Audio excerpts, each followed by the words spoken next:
Jangan hanya lahirnya yang diperbaiki. Fathur Rabbani, karya Syekh Abdul Qadir Al-Jailanira. Jangan hanya lahirnya yang diperbaiki. Pengajian Syekh Abdul Qadir Al-Jilani, beliau berkata, bajunya nampak elok dan bersih, hatinya kotor, berzuhudlah dalam kebolehan dan malas bekerja untuk makan guna mengisi agama, dan tidak mengenal wara, memelihara diri dari perkara haram dan subhat terhadap makanan yang jelas haram. Bagi orang umum permasalahan itu tidak jelas, tetapi bagi Al-Hawas Abdal, sama sekali tidak, tetap jelas titik. Setiap zuhud dan kebaktiannya hanya dari lahirnya saja. Lahiriahnya memerintah, tetapi batiniahnya menentang. Celaka kamu tunduk kepada Allah hanya dengan hati, bukan meliputi acuan. Segala hal ini bergantung pada hati dan dimensi ketiga, sir. Telanjangkan dirimu terhadap apapun yang jiwamu bertempat di sana, hingga punyamu dicabut Allah tiada terasa sakit. Kosongkan dirimu hingga Dia bersamamu. Tinggalkan baju kelemahan dalam hak Allah.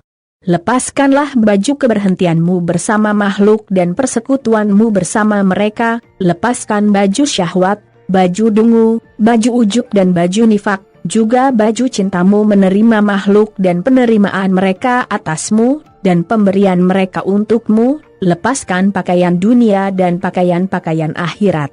Tanggalkan pengitarmu, kekuatan dan kemarahanmu. Campakkan dirimu di hadapan Al-Haaki tanpa daya kekuatan dan tanpa mengenal henti dalam pertautan sebab causalita, tanpa menyekutukan makhluk.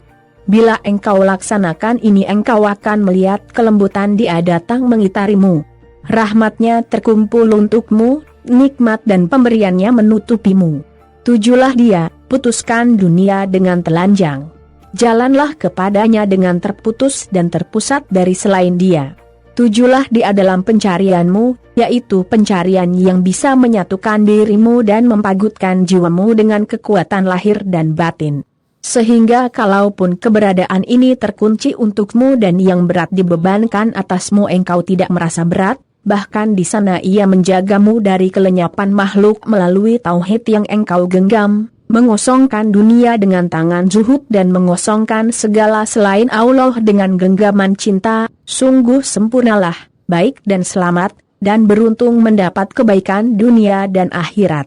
Jagalah dirimu dari perbudakan nafsu, hawa dan setan-setan penunggumu sebelum mati. Jagalah kematianmu secara tertentu sebelum datang kematian sesungguhnya.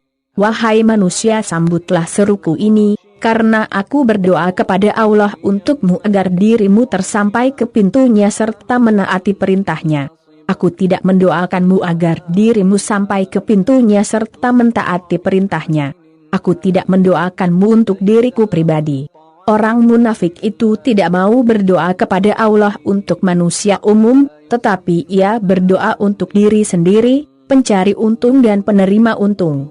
Wahai orang dungu, mengapa engkau enggan mendengar suara ini dan bermalas-malasan dalam dara bersama nafsumu?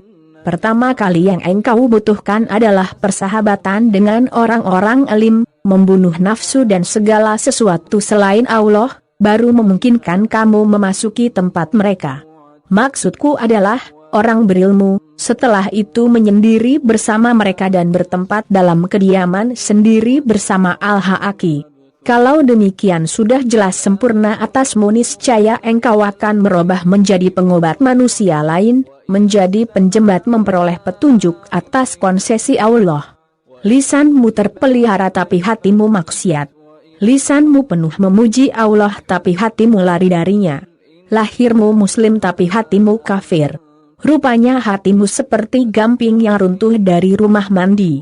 Bila hal ini terjadi terus-menerus padamu, berarti setan berhasil membangun pos-pos dalam hatimu dan menjadi pemukimannya yang paling strategis. Orang beriman tentu menjunjung penghidupan batininya untuk menghidupkan lahiriah.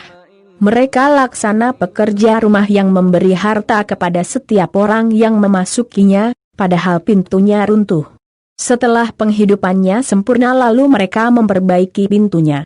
Demikian bidayah Allah dan ridanya, baru mereka berpaling menuju makhluk, manusia, dengan izinnya. Bidayah akan menghasilkan akhirat lalu akan mendapatkan bagian dari dunia.